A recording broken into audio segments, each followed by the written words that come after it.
E Jonathan, antes da gente começar, então eu gostaria de falar mais ou menos o pensado para hoje, né? Uhum. Então, pessoal, para quem não sabe, o Jonathan ele é pré-candidato a ser vereador na cidade do Rio, trabalha com a Cristonieto. Então, ele é um leigo que faz o que a gente falou mais cedo, atua muito bem, graças a Deus, militando na esfera temporal, né? Sempre visando a salvação das almas. Mas o Jonathan já tem muita experiência sobre isso e hoje ele vai dar um panorama do que está acontecendo nessa realidade para a gente compreender e poder militar bem, poder agir, né?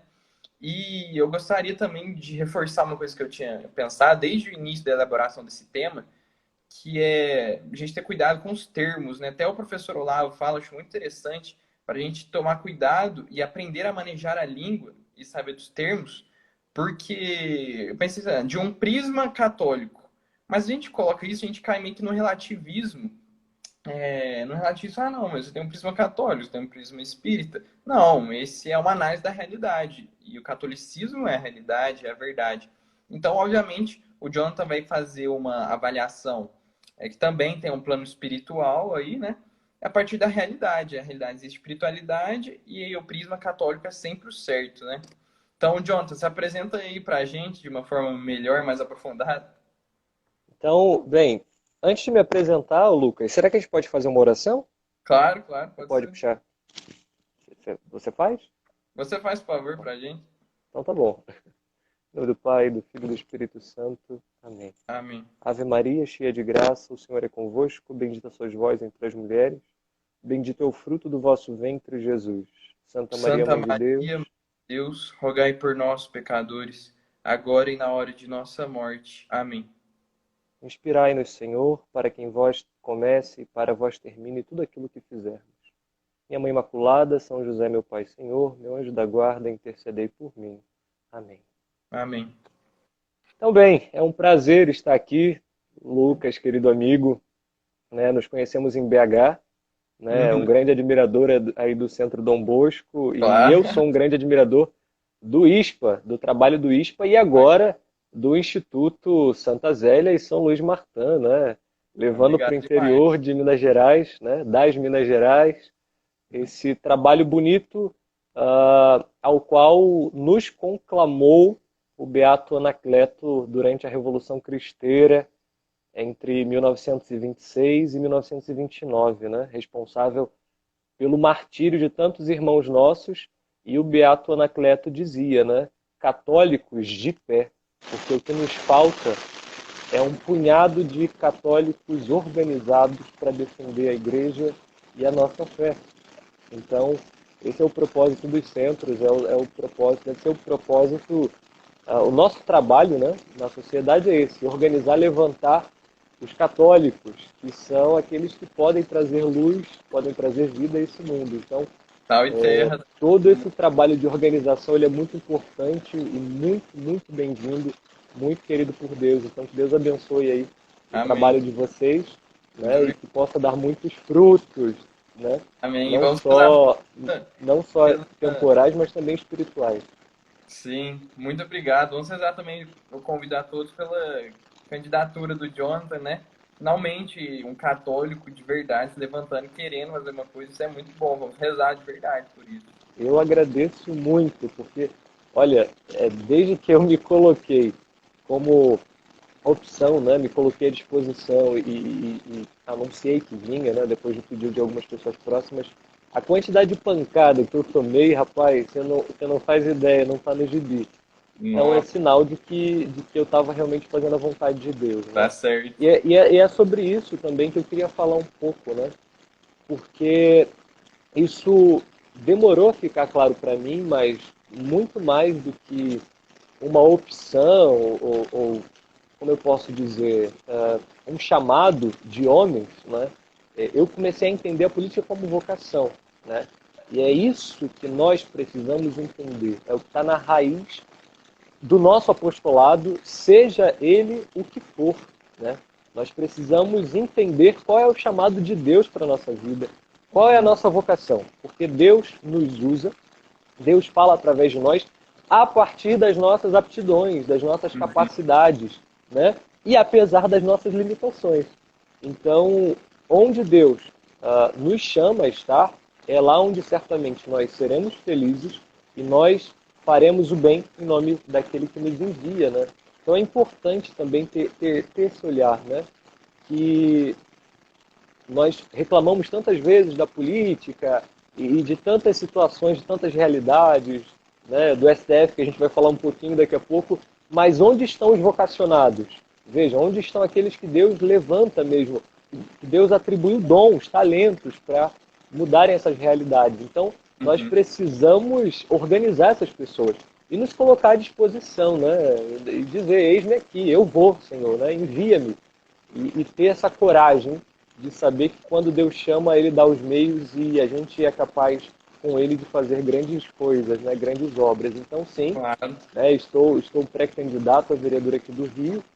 Eu trabalhei, né, bastante, como tantos outros amigos, pela eleição da Cris, né, e depois recebi o feliz convite de ir com ela para Brasília, onde lá pude ver de perto e aprender com ela, né, e com o funcionamento do Congresso Nacional, essa realidade, a realidade prática, né, política do nosso país. Então, bem, eu sou Jonathan Santana, tenho 26 anos, sou mestrando em História da Filosofia, aqui pela UFRJ, né? Sou graduado em Filosofia, enfim, e meus temas de interesse, minha área de interesse é Filosofia, Educação, Cultura, também Política.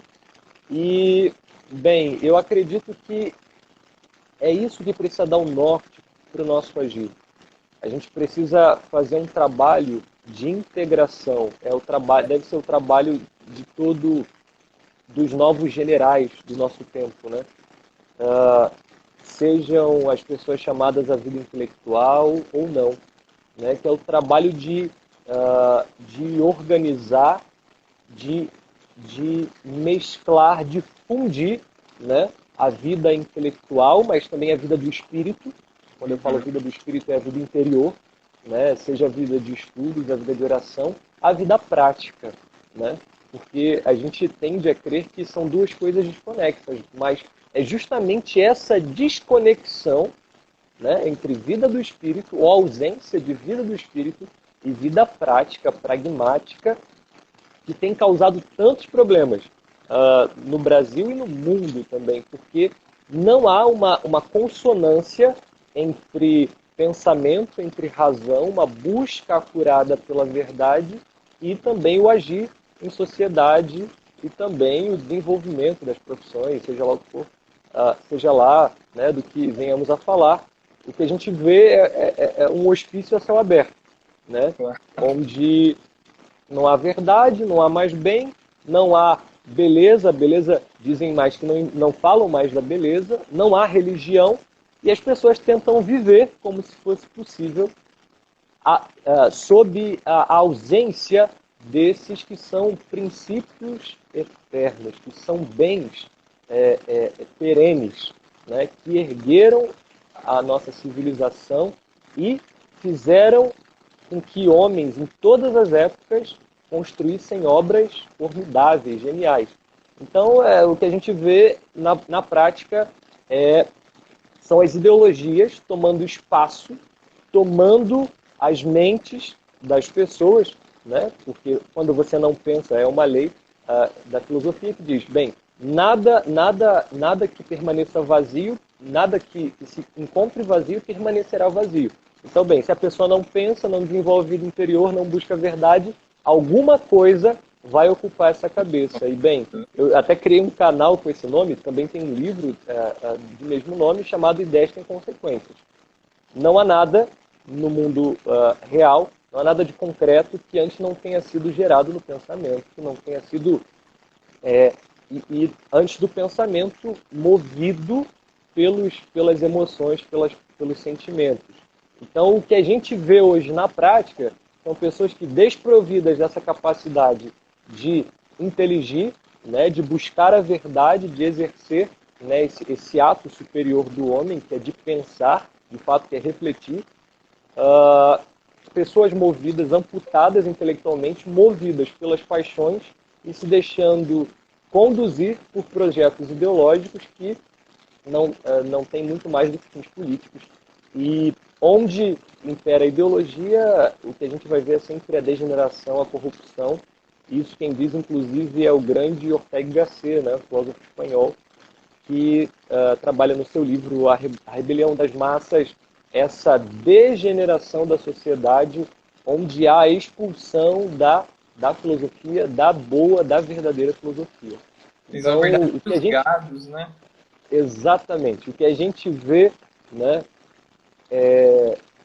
no Brasil e no mundo, mas muito marcadamente aqui no nosso país, é uma situação onde as pessoas estão hipnotizadas e nós precisamos romper, né? Platão, no seu mito da caverna, nós vemos ali, né,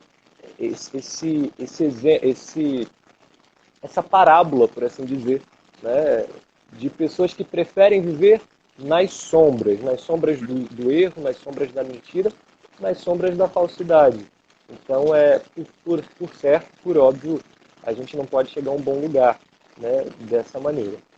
Então, eu não sei se... Bem, já comecei, né? Claro. Eu ia perguntar se você tinha alguma pergunta, mas vamos lá. Vamos lá, então. Estou aí à disposição. Feliz pelo convite e as ordens. A gente agradece. Então, Jonathan, dentro desse panorama que a gente conversou aqui, as pessoas que não pensam mais, pessoas que estão amputadas da principal área do ser humano, que é o intelecto, né, que é o que nos separa dos animais, das pessoas que vivem como bestas, né, como dizia Aristóteles, infelizmente. Então, nós observamos que, depois você vai falar mais, a gente vive na sociedade de massas, né, na qual a gente vê uma pessoa bizarra como o Renan Calheiros ou o Rodrigo Maia sendo eleitas, né, uma pessoa que está mais que provada sua criminalidade, sua falsidade. A gente vê que eles conseguem ter um poder altíssimo no Brasil. Por que isso acontece? Porque as pessoas não usam o intelecto, não buscam entender a situação, não buscam agir igual você falou, né? Então, diante desse panorama, primeiro seria bom se você desse para a gente uma explicação dessa situação toda, dos principais fatos, né, das principais causas de malefícios que a gente tem que analisar e agir certeiramente contra. E depois um remédio, digamos, para a gente fazer as pessoas quererem usar o intelecto e para a gente conseguir também colocar pessoas de bem nessas áreas de influência, né? Para a gente realmente mudar essa situação. Bem, então vamos lá. Primeiro eu queria dar boa noite aqui ao pessoal que está online, né? Patrícia, agradecer. Patrícia, o Paul Mertens, não sei se ainda estão aí, a Giovana, o Daniel, o André Barreto, o Hudson, um grande amigo também, que trabalha lá no Congresso Nacional, feliz com a sua presença aqui, meu irmão. O Leandro, também Leandro Monteiro, e também parece que a Bárbara entraram agora. Então, bem, o que o Ortega vai dizer? A gente encontra o que a gente percebe, né, a grosso modo, na nossa sociedade, uma massificação, né? Então, o homem dotado da sua pessoalidade, né, todo homem, toda mulher dotados da sua pessoalidade, com a sua capacidade de se desenvolver, com a sua capacidade de buscar o bem, de buscar a verdade, abrindo mão dessa busca, que na verdade é a busca pela qual anseia o coração de todo homem. Isso diz Aristóteles na sua obra Metafísica. Como eu estava dizendo, todo homem, toda mulher, todo ser humano, ele é dotado de pessoalidade, né? De pessoalidade, de personalidade, né? E o que traz essa pessoalidade é a individualidade que cada um é capaz de desenvolver à medida que desenvolve também os seus dons, né? Por meio da sua inteligência, do seu intelecto, as suas virtudes e também as potencialidades da sua alma, ok? Então, são as suas capacidades. Então, se eu aprendo, por exemplo, a tocar um instrumento, eu me aproximo de algo mais elevado que eu posso ser enquanto ser humano. Porque há, entre todos os homens, um grupo de homens que dialoga entre si numa espécie de diálogo universal, seja homens e mulheres vivos ou já mortos. Isso falo daqueles homens que se ocupam das coisas perenes, das coisas eternas, das coisas mais elevadas para o espírito humano. Então, ninguém duvida que quando a gente ouve, né, por exemplo, a paixão de Nosso Senhor Jesus Cristo, de Bach, né, a paixão de Nosso Senhor Jesus Cristo, segundo São Mateus, de Bach, nós vemos ali uma obra, um trabalho, um fruto do espírito humano, conquistado com muito esforço, né, com técnica, com arte.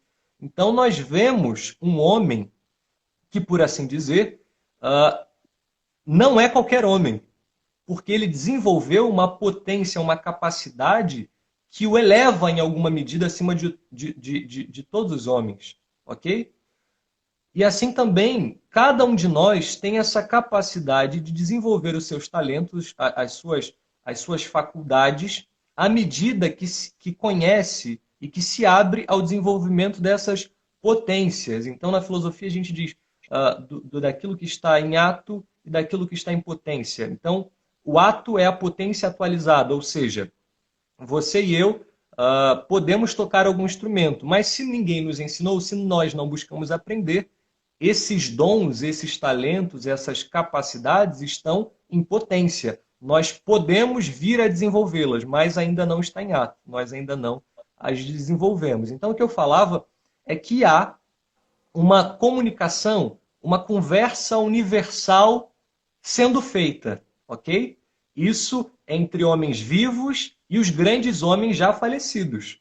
E que nós participamos dessa grande conversa à medida que nós buscamos desenvolver, né, as nossas faculdades, as nossas capacidades, os nossos dons, buscando, né, aquilo que a gente chama de os transcendentais, são esses bens eternos, né?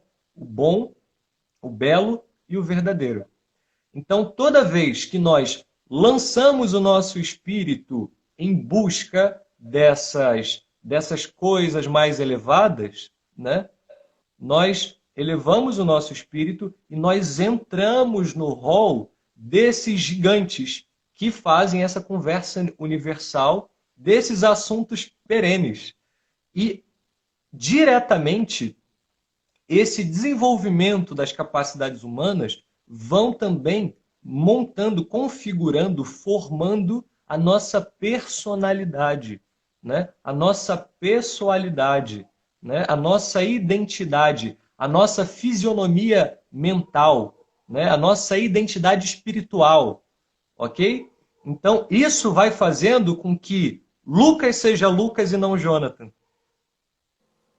ok? Isso vai dando, vai fazendo a diferenciação do que nós somos. Isso, ao mesmo tempo que nos eleva, eleva também o meio em que nós vivemos, a sociedade em que nós vivemos, eleva também o mundo em que nós vivemos, ok? Então, o que eu dizia? Ortega y Gasset, ele fala da massificação, né, do homem moderno, do homem que perde essa personalidade, essa pessoalidade, essa capacidade de ser fiel à obra do seu espírito. A obra do seu espírito. E junto da perda dessa pessoalidade, dessa personalidade, né, e dessa massificação, né, das pessoas, ele aponta um outro perigo, né, que nós vemos muito fortemente desenvolvido do século XX em diante, do século passado para frente, até hoje, cada vez mais, né? Que é a estatificação, né? A estatização, por melhor dizer. Melhor assim. A estatização. Então, a nossa personalidade, a nossa pessoalidade faz com que nós sejamos capazes, né, de buscar as coisas mais elevadas, seja para a nossa vida, seja para a vida das pessoas que estão ao nosso redor. Mas nós tomamos do nosso destino, nós construímos a nossa história em busca da felicidade, para nós que somos católicos, em busca do céu, da felicidade eterna. Da mesma forma, um homem que desenvolve a sua personalidade e se lança à coisa pública, às coisas do Estado. Então, o que acontece? Ele diz no seu livro A Rebelião das Massas que há um grande perigo que ameaça, no caso ele fala da civilização europeia, mas nós podemos aplicar também a nossa civilização, não só europeia, mas também a nossa nação, o nosso país, ao Brasil, né? E como todos os perigos, demais perigos que ameaçam esta civilização, também este nasceu dela. Então, este perigo que ameaça a civilização nasceu dela mesma. Mais ainda, constitui uma de suas glórias. E aí ele diz que é o Estado contemporâneo. Então, primeira coisa que a gente precisa entender, né? O Estado contemporâneo, ele, ao mesmo tempo que é uma glória, porque nós, em alguma medida, precisamos da organização social que nós chamamos de Estado para fazer aquilo que nós, enquanto indivíduos, não podemos fazer, ok? Vou dar um exemplo aqui, a segurança nacional, tá bom? Então é próprio do Estado fazer a segurança dos entes federativos, dos estados, né, com seu exército, com as suas forças, e protegê-lo dos inimigos estrangeiros, ok? Ao mesmo tempo, então, que o Estado contemporâneo ele é uma glória, né, da civilização, ele também é uma ameaça para Ortega y Gasset. E quando o Estado se torna uma ameaça? Quando ele passa a fazer coisas que não lhe cabem, que não lhe são próprias, ok? Que usurpam a competência dos indivíduos. Cada coisa tem uma finalidade, né? Quando ele sai da finalidade dele, igual nós também, né? Pecado é Exatamente. alvo, né? Exatamente. Então, o Estado existe porque nós lhe concedemos autoridades. Nós, enquanto indivíduos, em sociedade, nós fazemos um contrato e damos ao Estado alguns poderes para salvaguardar a ordem do nosso país. Ok? E aí a gente pode dizer que ele é uma glória. Tá bom? Mas há um grande perigo, e é o que ele aponta neste sentido, né, que o homem nessa busca por progresso, e aí inicialmente eu falava das ideologias, talvez no outro trecho eu não sei se perdeu, Não, isso que não. ficou na outra live, então eu retomo depois. Então ele fala que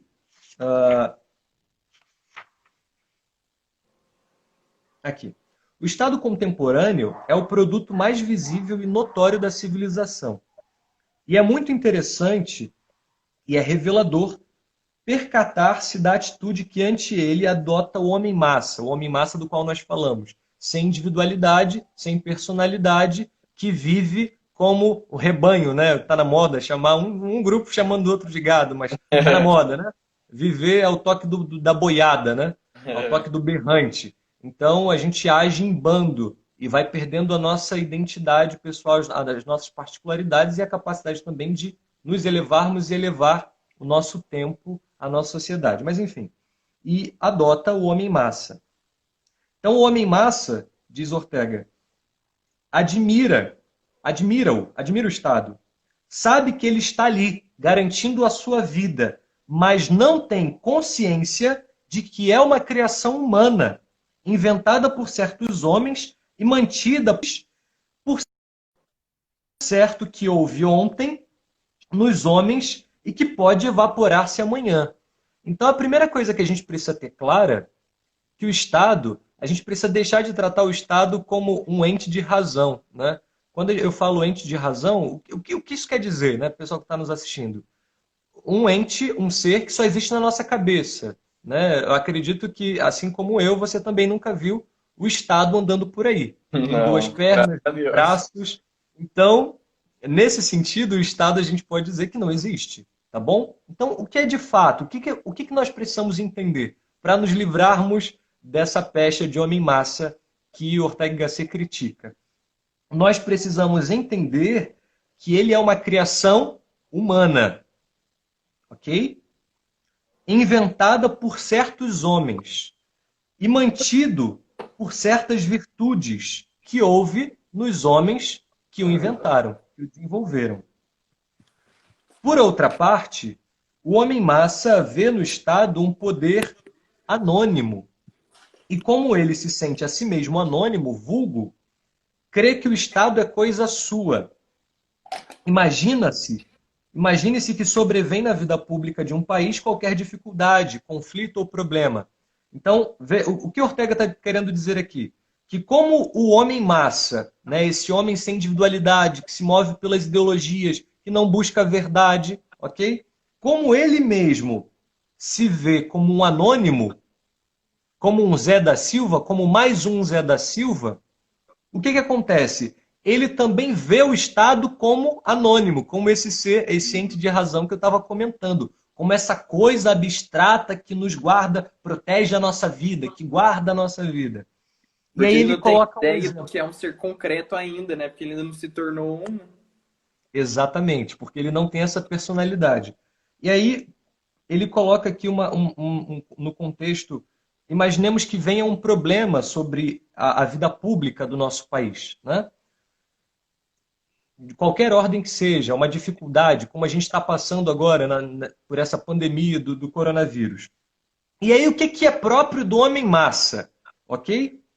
Exigir imediatamente que o Estado assuma a resolução desse problema.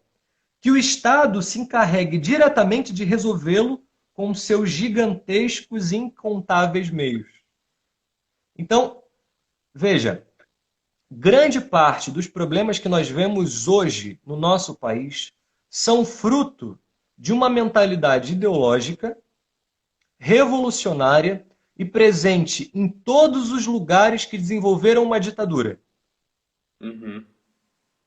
Que é a mentalidade estatizante do Estado gigante, do pai de todos, do grande irmão. Uhum. Ok? Foi assim na União Soviética, foi assim na Alemanha nazista, foi assim em Cuba e foi assim, é assim na Venezuela e por muitos anos, e a gente vai comentar mais detalhadamente sobre isso, e infelizmente ainda é assim no Brasil. Sim, é uma coisa que eu ficava me indagando, Jonathan, sobre como, por exemplo, os militares venezuelanos permitem tal desgraça no próprio país. Mas eu acho que essa teoria do homem de massa soluciona isso, porque ele não se vê como um homem concreto na sociedade, uma pessoa que tem que fazer alguma coisa. Se ele tiver alimento garantido, um lar garantido, igual ele tem na Venezuela, diferente das pessoas, ele não tá nem aí, porque, igual você falou, ele é um anônimo. É como se ele não fosse julgado, como se ele não tivesse um dever. E se ele estiver satisfazendo as necessidades mais básicas, eles não se importam com isso, né? Então, esse eu acho que é um dos fatores que explica muito a situação bizarra que a gente vê nas ditaduras. O Jordan Peterson fala muito também na perda do senso de responsabilidade, né? É justamente por ele ser esse ser abstrato que ele não tem responsabilidade, ele não tem algo concreto para ele fazer, né? Para ele agir, assim. Sim. E uma coisa, Jonathan, que além do Estado, que é muito forte hoje em dia, são essas macro-organizações, né? Que a gente vê que geram metacapitalismo, que são justamente organizações tão grandes que elas querem destruir o capitalismo para que elas tenham hegemonia, né? Isso é uma coisa que seria muito bom você comentar, por exemplo, o Facebook, o poder que eles têm atualmente, que de certa forma até ultrapassa o Estado, né? O que você acha disso? Então, esse é o desenvolvimento do que a gente chamou e conheceu por muito tempo do marxismo cultural, que foi desenvolvido entre a década de 30 do século passado, 1930, 1940, e que nas décadas seguintes foi sendo implementado. Então, a gente fala muito de marxismo cultural, né? Um dos maiores propagadores dessa mentalidade estatizante, né? Mas ele já foi aplicado. E aí a gente vai chegar no ponto que você tocou dessas grandes corporações, dos metacapitalistas. Então, o que acontece? Essa mentalidade, por que eu disse que essa mentalidade estatizante ainda vigora no Brasil? Porque desenvolvido na década de 30, 40, na Europa, chegou aqui no Brasil pela década de 60, 70, na década de 80 já estava em efervescência em todo o tecido social brasileiro. Então, nas universidades, nas escolas, nas associações de imprensa, essa mentalidade foi ganhando espaço, porque eles entenderam, ok? Os revolucionários entenderam, né, a partir das ideias de Gramsci, que não seria mais ocupando porta de fábrica e tomando o proletariado para si, até porque não existe mais proletário, aquele grupo que só tem a prole como bem. Mas que os novos generais dessa grande revolução, né, dessa guerrilha, que não seria mais uma guerrilha armada, seriam os intelectuais, os formadores de opinião, né, os pensantes da sociedade, né, a chamada inteligentícia. Então, eles se ocuparam das instituições e foram formando gerações e gerações, tudo isso que a gente já conhece, né?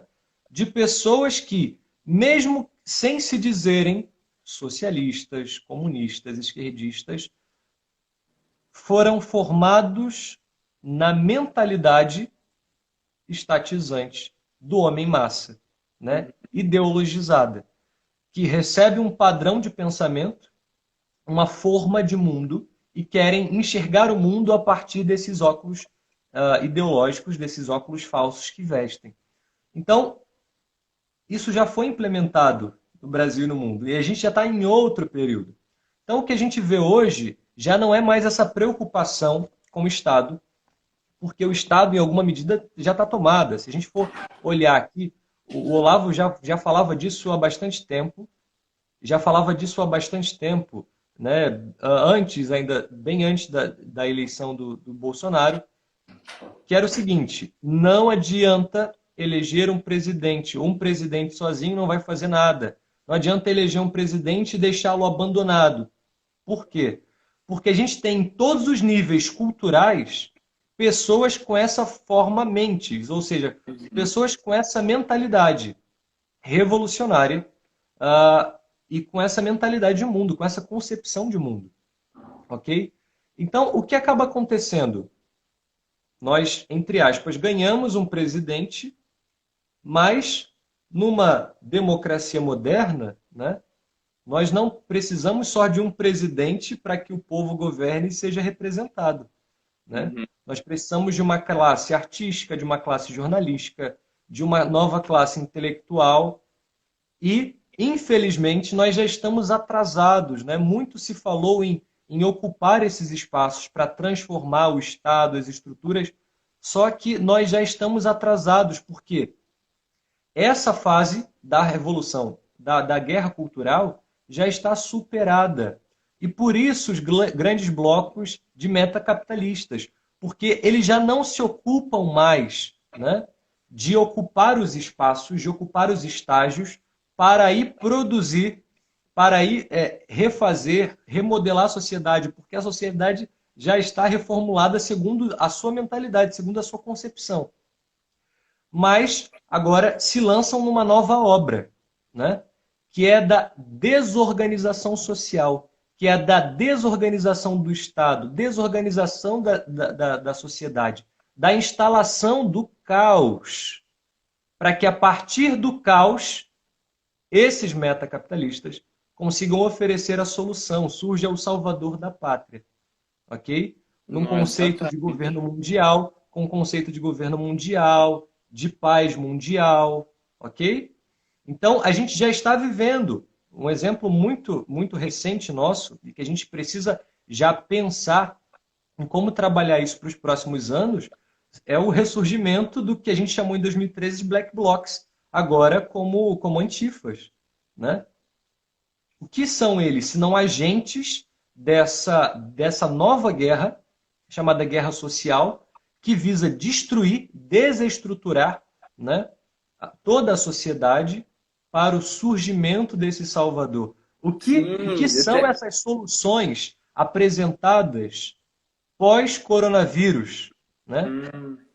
Seja vacina, seja controle.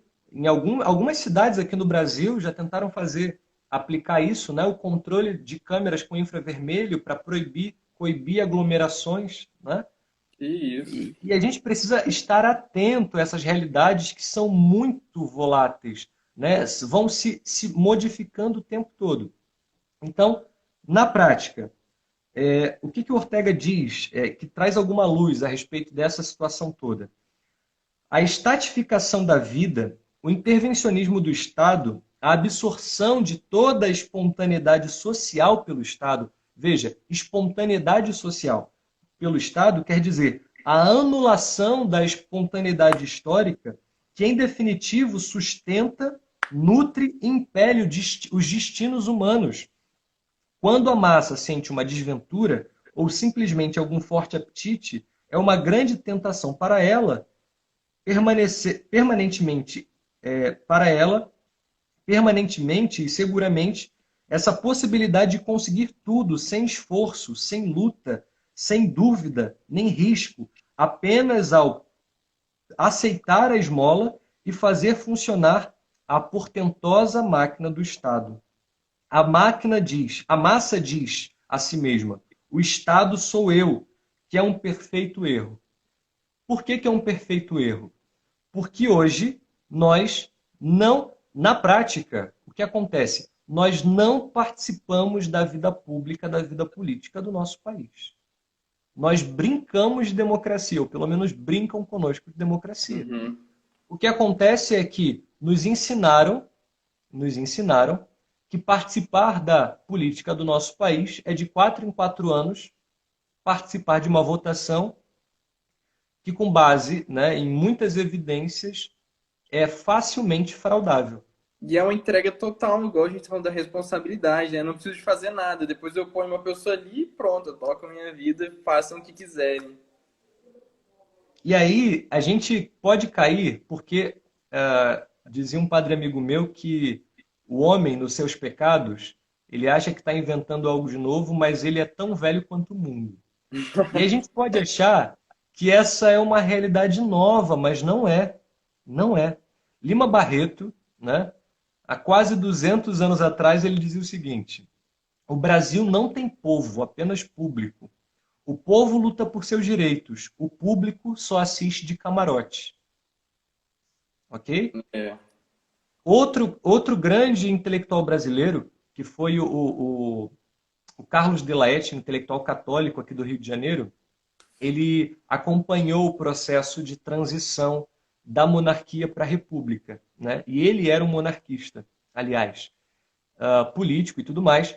E ele tem um livro de crônicas onde ele conta como foi essa transição. E ele diz numa dessas crônicas que a transição, ele fala do golpe, né? Mas ele fala que o próprio sistema republicano era uma grande farsa. Por quê? Na primeira eleição, não houve um candidato sequer, seja para o Senado, seja para a Câmara, um candidato sequer monarquista. Não houve espaço. E ele diz que o povo tinha medo de participar da política, porque o coronelismo ainda vigorava. E a minha dúvida hoje é se ainda não vigora. Uhum. Porque as pessoas eram coagidas a votar em determinados candidatos.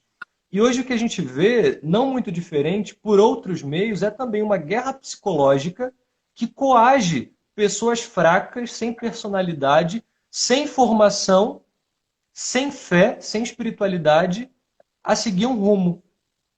Nossa, eu Então as vejo isso pessoas tanto. acham que livremente estão escolhendo, né? Escolhendo o caminho do progresso, da liberdade, coisa nenhuma. Estão sendo coagidas, oprimidas psicologicamente nessa guerra social a optar, né, pelo caminho da destruição, da degradação. Então o que a gente vê é isso, né? Homens e mulheres, seres humanos, que perderam totalmente a sua liberdade, porque primeiro perderam a sua capacidade de inteligir, de pensar, de compreender o mundo. Então, um dos grandes erros, né, e eu não quero criticar aqui grupo A ou grupo B, mas se assim eu posso dizer da nossa, entre aspas, hoje no Brasil, da nossa direita conservadora, né, o que está mais próximo aí do que a gente busca, apesar de a doutrina social da igreja estar muito acima, ser muito superior a essa dicotomia, a essa ambivalência, burra até, de esquerda e direita, que a doutrina social ilumina, é o seguinte, um grande erro é se mover pela notícia do dia, se mover pelos problemas cotidianos. Nós precisamos trabalhar para que os nossos princípios, os nossos valores sociais católicos sejam implementados, sejam ouvidos, façam valer. Porque o que ergueu a civilização ocidental, né, foi a tradição católica, foi a fé católica, que bebeu das fontes gregas e romanas. Mas o que construiu o Ocidente foi a fé católica. E a nossa destruição se deu e se dá cada vez mais pelo abandono dessa fé católica. Então nós precisamos, por isso que eu comecei talvez a primeira live, né, falando que nós precisamos hoje de pessoas capazes de unir teoria à prática e de solucionar os problemas concretos que nós percebemos. Os problemas concretos que nós estamos vivendo. Então, nós precisamos rezar e trabalhar para que surjam esses homens, se nós ainda não formos esses homens, né? Porque os espíritos elevados, né, como chama o padre Alphonsus Gratry, que é um padre francês, um grande intelectual do século XIX, são os espíritos capazes de fazer essa união da teologia com a ciência, da física com a teologia, né? Esses homens instruídos na doutrina sagrada, capazes de aplicar os princípios da doutrina sagrada à vida política do nosso país.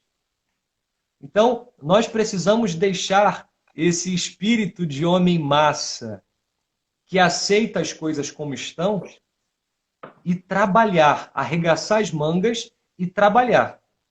Porque, caso contrário, a perseguição virá. Não existe Estado laico.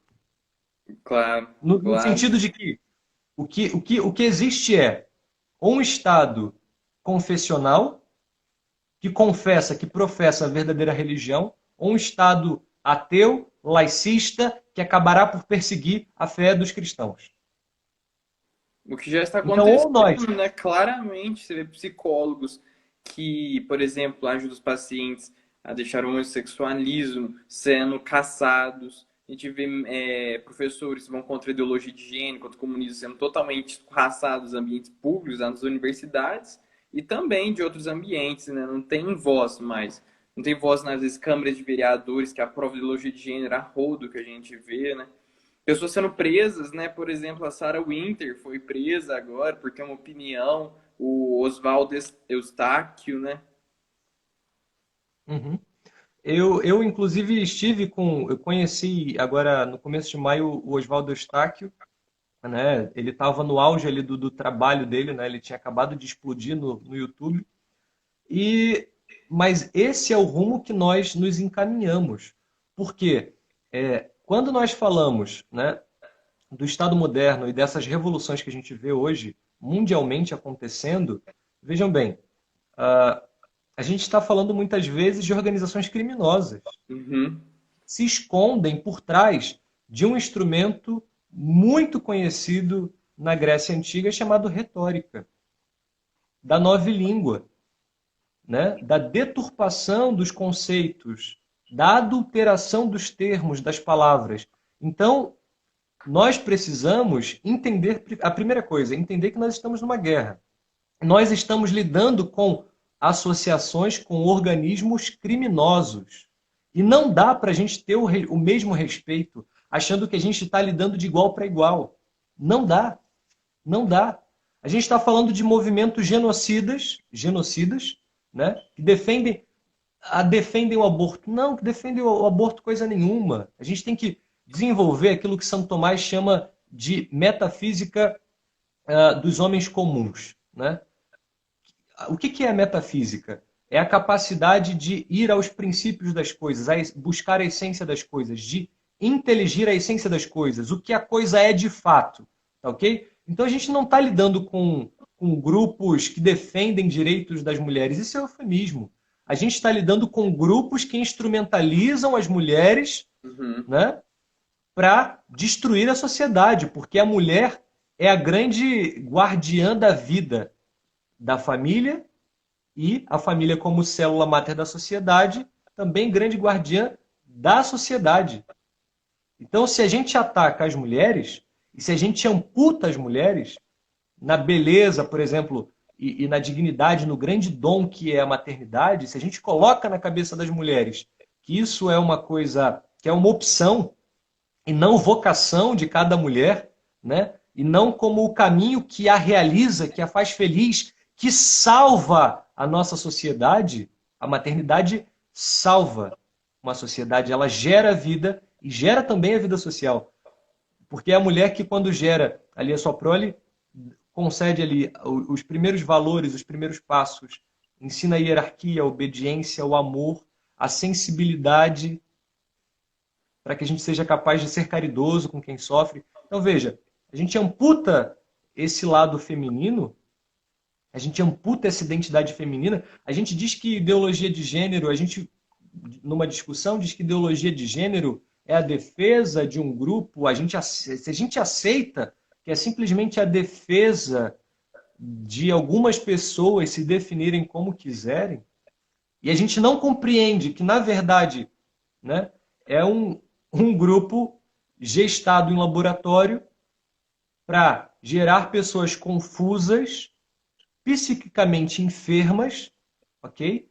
Enfermas e muitas vezes gravemente enfermas, num movimento que muitas vezes favorece a pedofilia.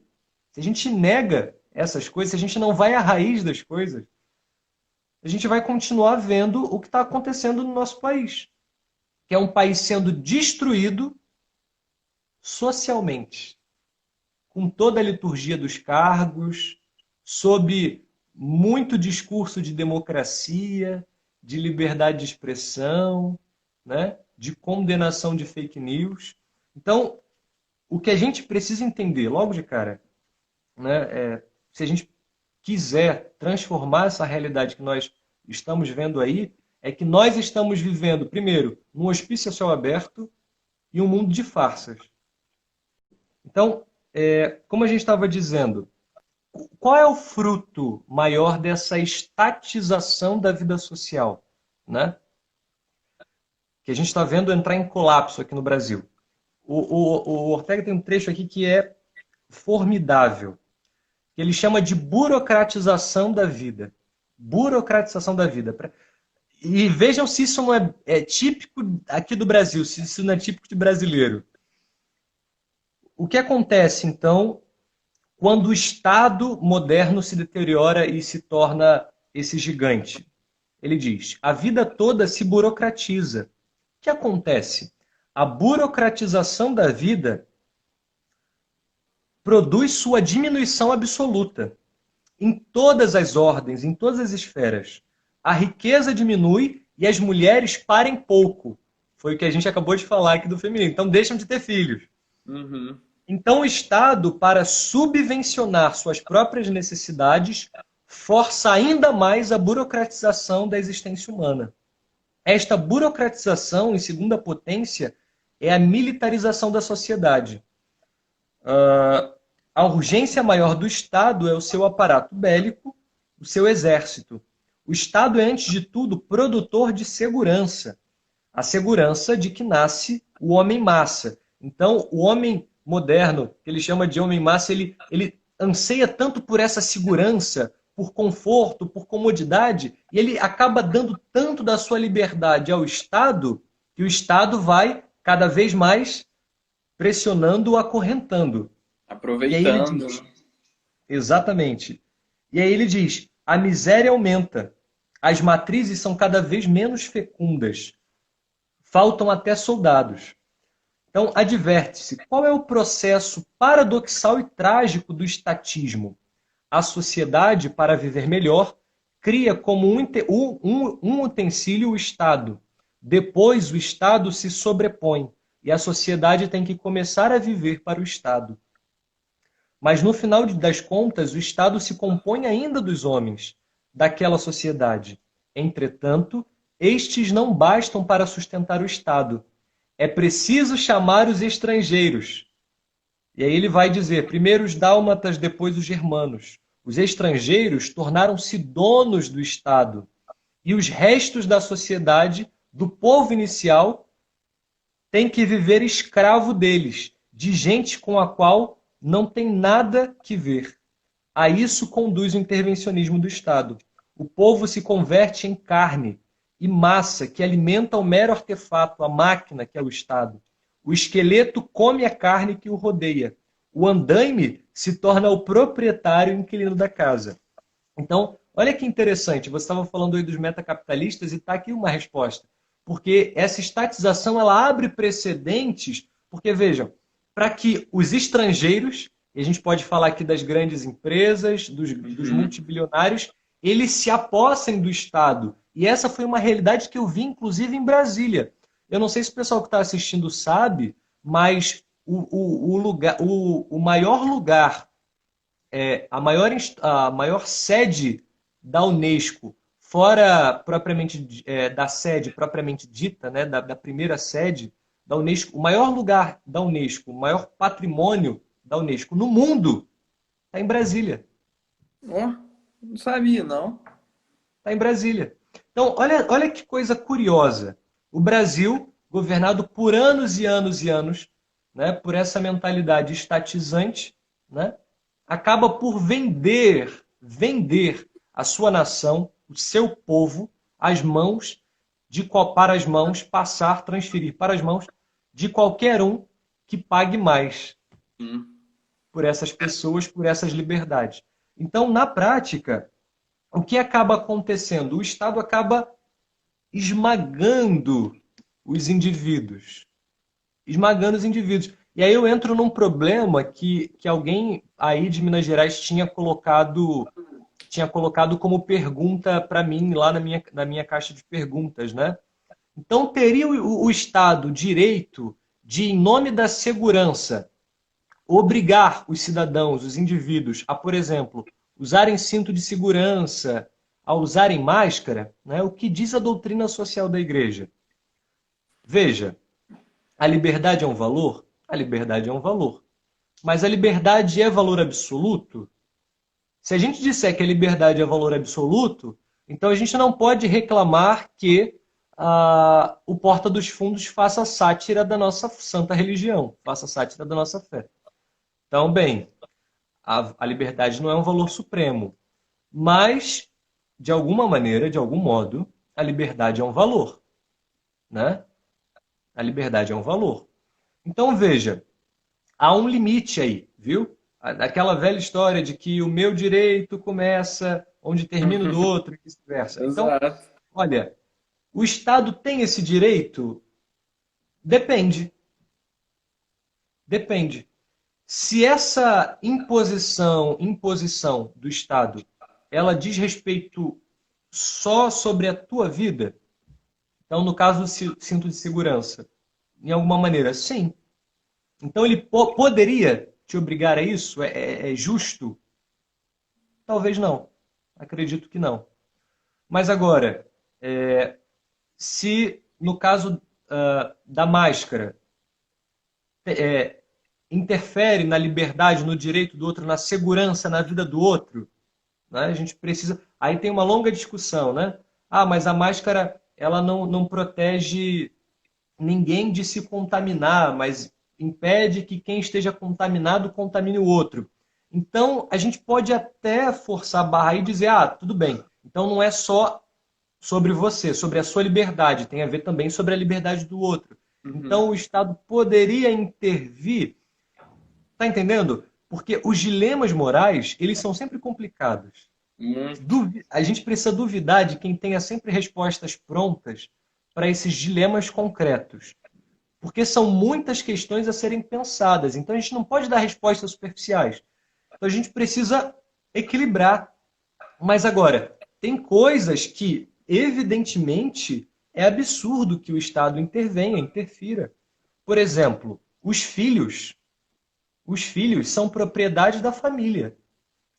Então, é o Estado que tem que definir a educação que um pai ou uma mãe dá ao seu filho? Não existe isso. Porque compete ao pai e à mãe, né? Agora, diz a nossa Constituição que é um dever do Estado, em coparticipação, né? Do Estado e da família. Então, fica nesse meio termo. Mas o que acaba acontecendo, né? Tem um ditado, meu avô sempre dizia que a corda sempre arrebenta para o lado mais fraco. Então, essa cooperação entre indivíduo e sociedade, ela nunca vai ser muito satisfatória. Porque o mais forte sempre vai acabar fazendo pressão, fazendo mais força e, em alguma medida, inibindo o direito do mais fraco. Então, o que a gente vê? O Estado e a família. Mas, na prática, o que acontece? Famílias de homeschoolers sendo processadas, sendo caçadas. Por quê? Porque o Estado diz que a família precisa mandar a criança para a escola. Precisa. Será que escolarização é educação, de fato? Né? Os nossos índices de educação mostram que a escola tem feito bem para as nossas crianças, para os nossos jovens? E os números aí que mostram a quantidade de analfabetos funcionais nas universidades, mais de 50% incapaz de ler um texto de 10 linhas e compreendê-lo, de fazer cálculos básicos. E aí? Está entendendo? Então, assim, o Estado tem esse direito? De maneira alguma. De maneira alguma. E assim como não tem tantos outros direitos. Mas voltemos ao começo da nossa conversa, do nosso bate-papo. A revolução cultural já está profundamente avançada. Então nós precisamos fazer vigorarem esses valores para ontem. Sabe por quê? Porque é isso que para nós, né, pessoas que se acreditam com bom senso. Boa noite, Augusto. Bem-vindo. Parece ser uma coisa óbvia, não é para os nossos deputados federais. Eu não sei se o pessoal acompanhou, mas foi aprovada, não tem 2, 3 semanas, uma lei onde a Câmara dos Deputados diz que a polícia tem o direito, o Estado, o município, tem o direito de verificar, de exigir que as pessoas usem máscara dentro das suas casas. E aí? Que isso? Eu não tinha visto isso. E aí o pessoal apelou para que o nem... presidente da República vetasse, para que o Bolsonaro vetasse. Mas olha o nível da coisa. Como a gente tem, em qualquer país sério, esse deputado seria escorraçado, ele perderia o mandato por propor uma coisa tão absurda quanto essa. A ONU já propôs, né, um dos diretores, numa reunião que saiu para o público, propôs retirar as pessoas contaminadas das próprias casas, os filhos dos pais contaminados, para não contaminar os outros abertamente. Assim. Vocês estão entendendo isso? Então, ao mesmo tempo, é uma tensão que existe aí nas sociedades modernas, no Estado moderno, entre a segurança que nós necessitamos e a liberdade que nós, enquanto indivíduos, precisamos ter. Então, olha o perigo. Da mesma maneira como a liberdade não é absoluta, a nossa liberdade não pode ser entregue por um prato de lentilhas. Então, em troca de nos dizermos uma nação para o progresso, democrática e tudo mais, e essa baboseira toda, nós vamos permitindo que nos carreguem numa coleira, como se fossem nossos donos. Que bagunça é essa? O governador e o prefeito definindo se a igreja pode ou não abrir o templo, se pode ou não haver missa, o governador de Santa Catarina fazendo decreto para dizer que a Eucaristia, o corpo de Nosso Senhor Jesus Cristo, deveria ser entregue em embalagens individuais. Faz sentido isso? Então, qual é o caminho que eu proponho para isso? O resgate dos valores católicos, mas antes de serem católicos, dos valores racionais, dos valores da metafísica, do resgate. O Ortega y Gasset diz que a Europa se deteriorou, né? Ela se perverteu porque abandonou a boa filosofia. Isso no mundo inteiro. Onde o Russell Kirk diz que ele chama os ideólogos de burros. Porque, na verdade, todo seguidor de uma ideologia, ele segue uma ideologia porque ele não é capaz de fazer filosofia, ele não é capaz de pensar com os próprios miolos. E aí ele precisa de um esqueminha pronto, de uma regrinha pronta para viver, para seguir, né? Ele precisa de um grupinho para se identificar e se sentir mais seguro e se sentir acolhido, né? É bem interessante isso. Então, o que nós precisamos fazer? Nós precisamos fazer o resgate de alguns princípios. E aqui, com base na doutrina social da igreja, eu elenco, né? Respeito pela pessoa humana, a dignidade de cada pessoa humana, né? Que é inviolável, da concepção, né? Até a morte natural.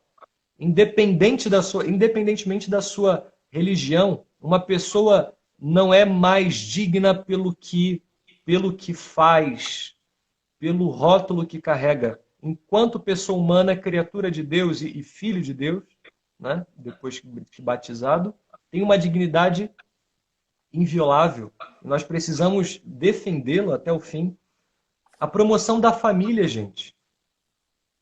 A promoção da família, célula máter da sociedade, né? Defendido pelos pagãos na Roma Antiga, né? Ainda que não ao modo como nós compreendemos hoje, mas por pessoas minimamente inteligentes.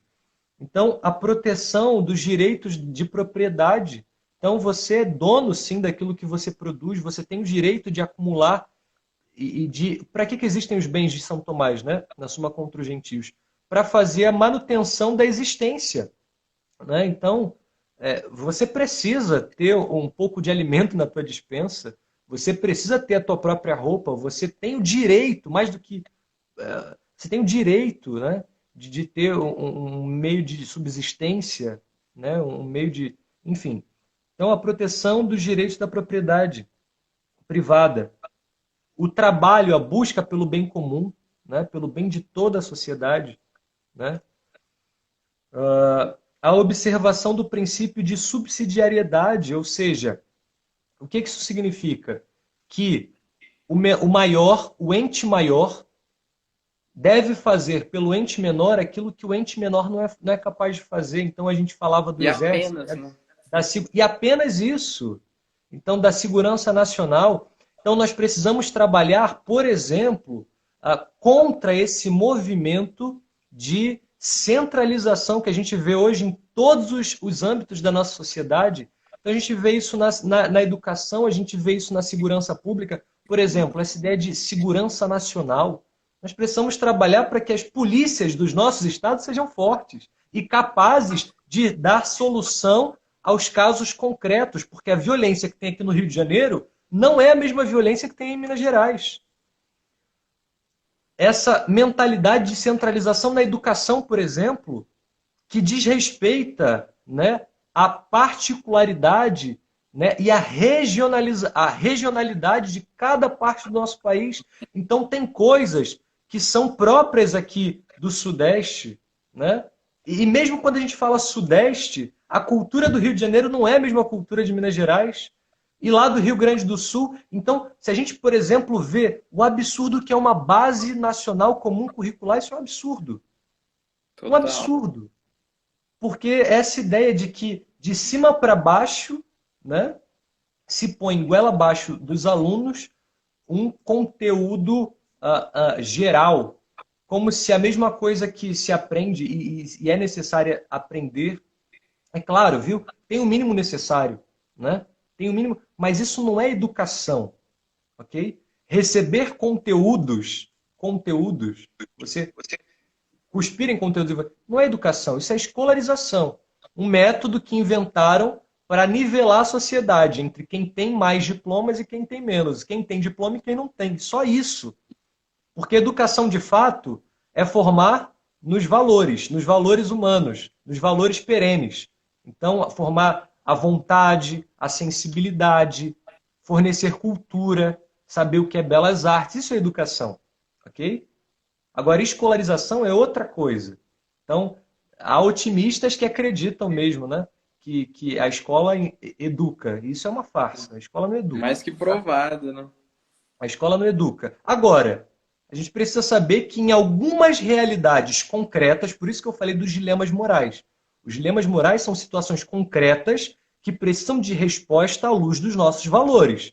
Então, por exemplo, em algumas realidades, né, inicialmente falei do homeschooling, mas também faço uma pequena defesa da escola. Então, em algumas realidades, aqui nas favelas cariocas, que é impossível homeschooling. Impossível. E aí? A gente vai acabar com todas as escolas? Não. A escola, em alguma medida, é necessária.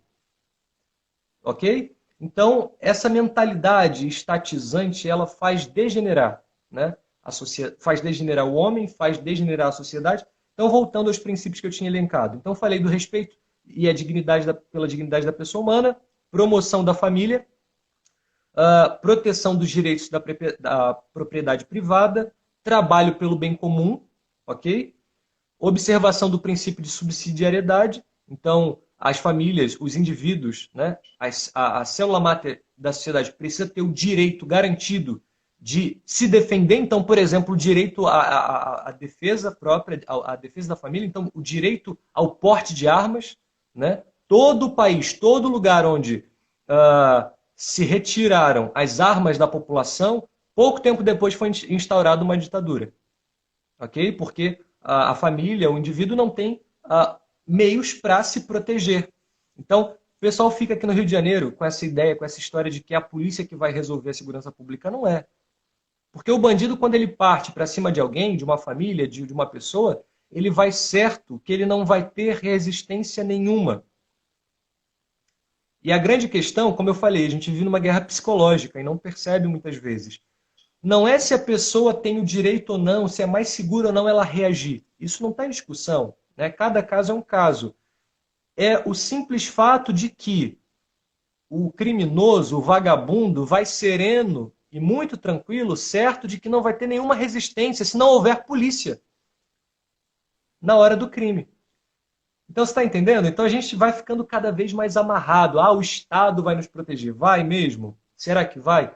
Eu fui assaltado já umas 4 vezes aqui e não tinha por perto nenhum carro da polícia. É como se a Você tá polícia fosse entendendo? presente, né?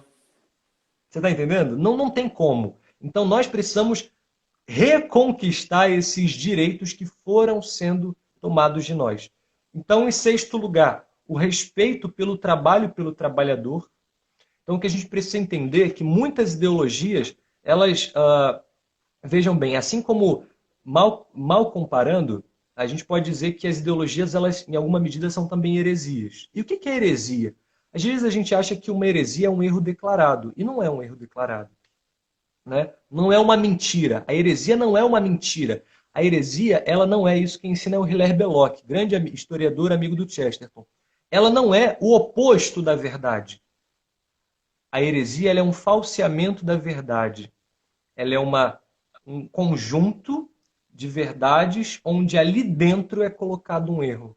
A heresia, ela é sempre muito sutil e por isso seduz a tantas pessoas. Né? Então, veja bem, assim também a ideologia. Então, se a gente quiser, de fato, combater alguma ideologia, a gente precisa se atentar ao que de justo, ao que de verdadeiro se esconde e é manipulado naquele meio ideológico. Então, por exemplo, quando as feministas falam de defesa da mulher, gente, a gente precisa entender que nem tudo ali é mimimi. De fato, há muitas mulheres sendo agredidas pelos seus maridos, sofrendo violência doméstica.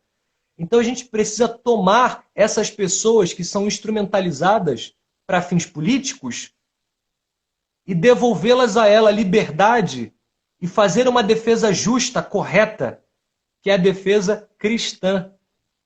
Então, defender as mulheres porque elas são motor, em alguma medida, elas são o útero da sociedade, elas são as flores que embelezam a vida social, que dão sensibilidade, que cuidam das pessoas. Então, tem um valor inestimável. Então, porque toda mulher precisa ser defendida. E não porque a mulher pode fazer o que quiser, gente. Isso é uma balela, óbvio. A mulher não pode fazer o que quiser. Nem nós, homens, podemos fazer o que quisermos. Né? Se eu não tenho vocação para ser, sei lá, astronauta, por que eu vou me lançar nesse meio? Não faz sentido. Então, vejam bem, nós precisamos resgatar essa ordem natural que existe no mundo.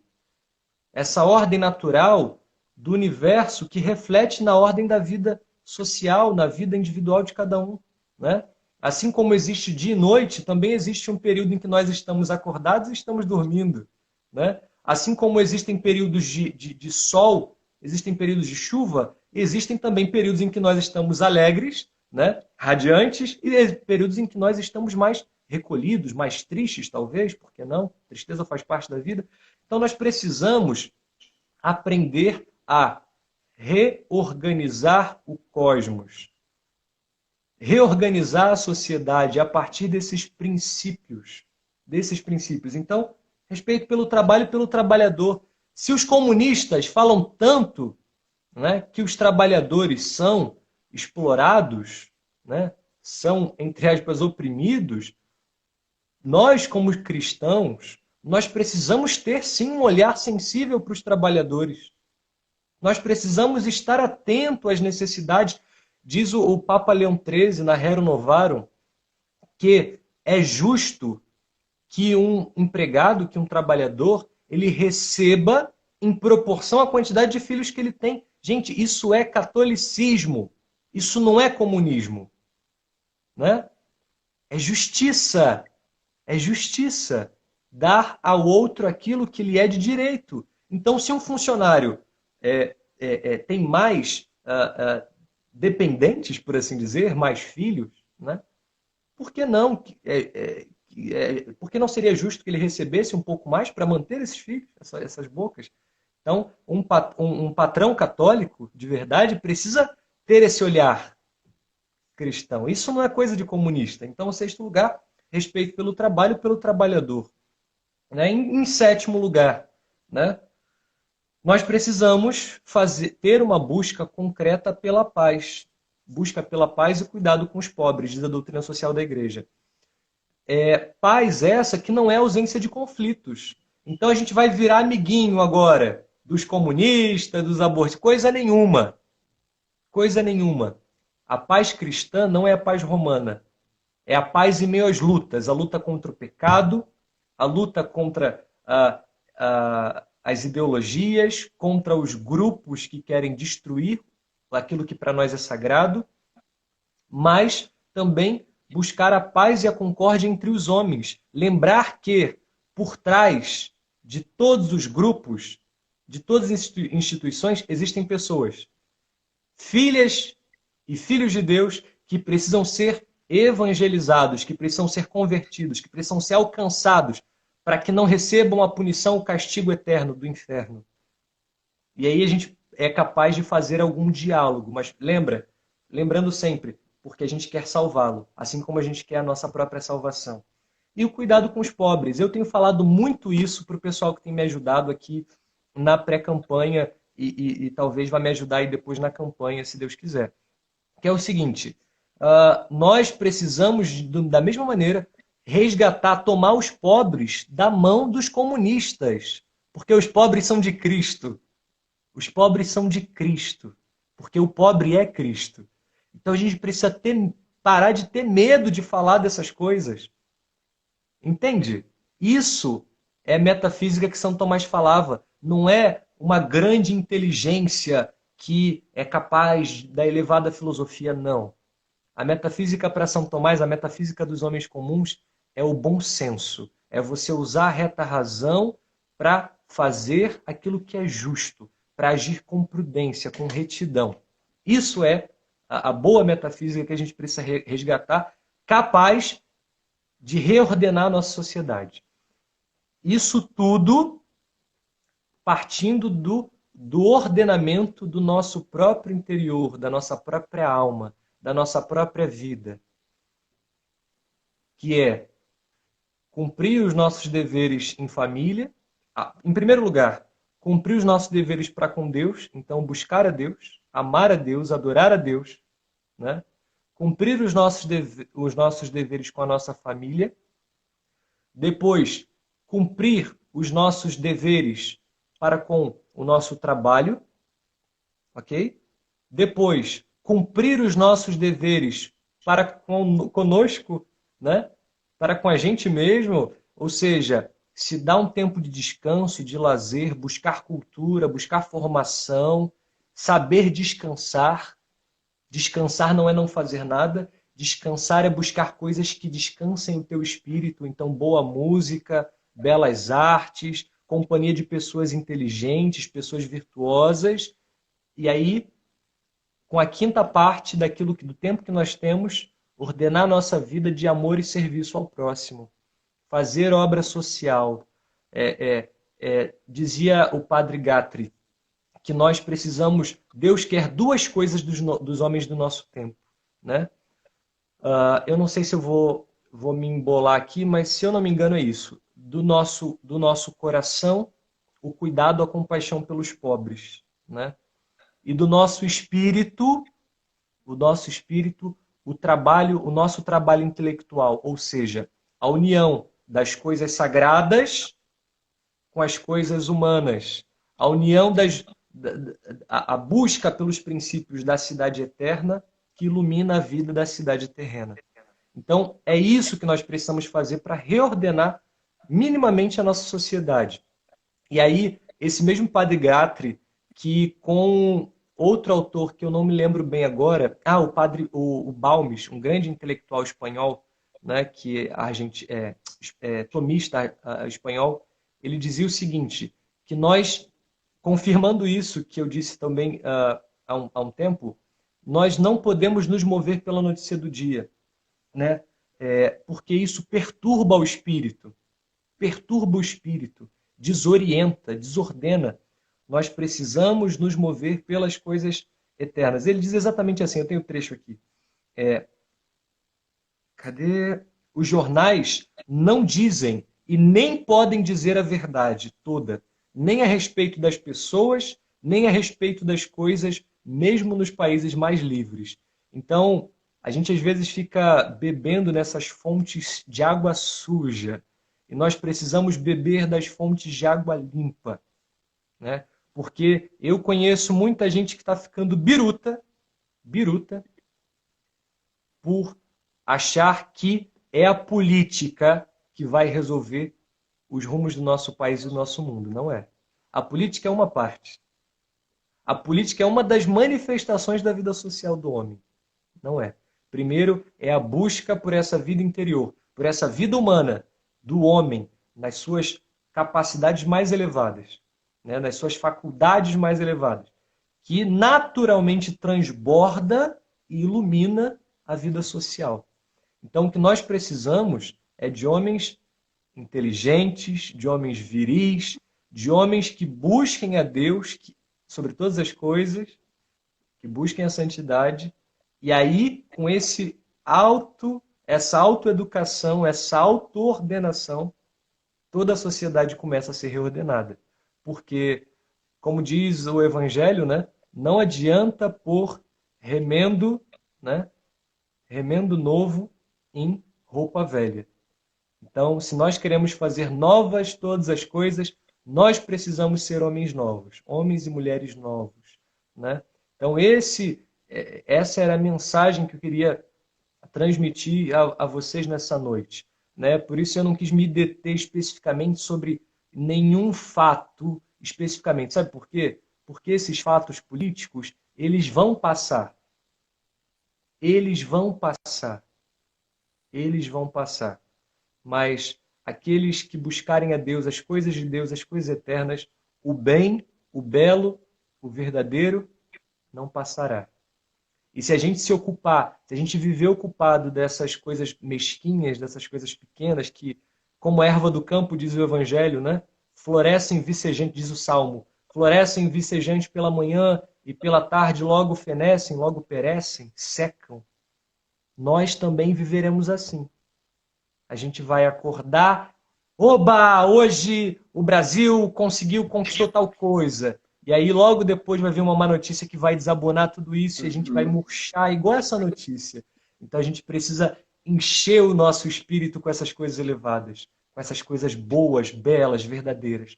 Com o Evangelho de nosso Senhor, com a doutrina da Santa Igreja, com os princípios políticos, com a vida dos grandes homens, dos homens ilustres, porque isso vai nos dar combustível para reproduzir na nossa sociedade essa vida capaz de transformar tudo ao nosso redor.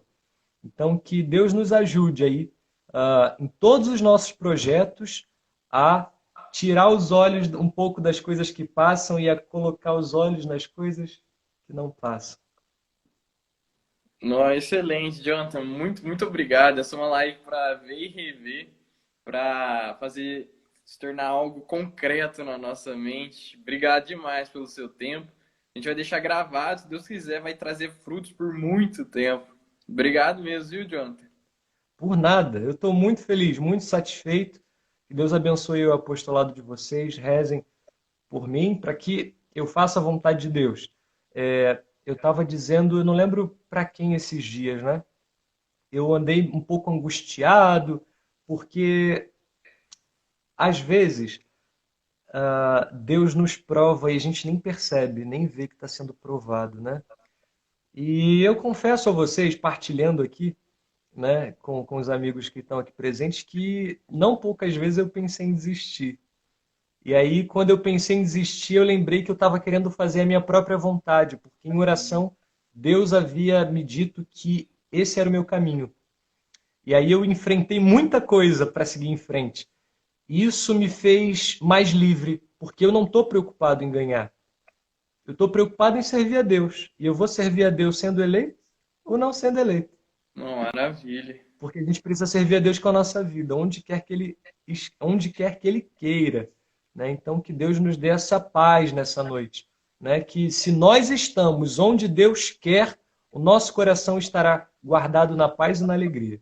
Tá bom? Então, foi um prazer. Olha o presidente aí do Centro Dom Bosco presente, Pedro Fonseca. Que alegria, que honra. Que honra.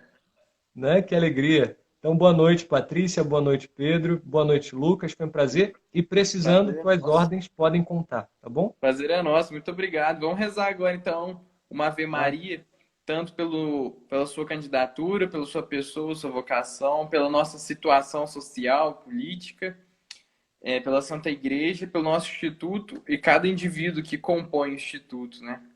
No nome do Pai, do Filho e do Espírito Santo. Amém. Ave Maria, cheia de graça, o Senhor é convosco. Bendita sois vós entre as mulheres, e bendito é o fruto do vosso ventre, Jesus. Santa Maria, Mãe de Deus, rogai por nós, pecadores, agora e na hora de nossa morte. Amém. Amém. Em nome do Pai, do Filho e do Espírito Santo. Amém. Amém. Obrigado. Viva Cristo Rei! Viva! Deus lhe pague, Jonathan. Até mais. Boa noite. Amém.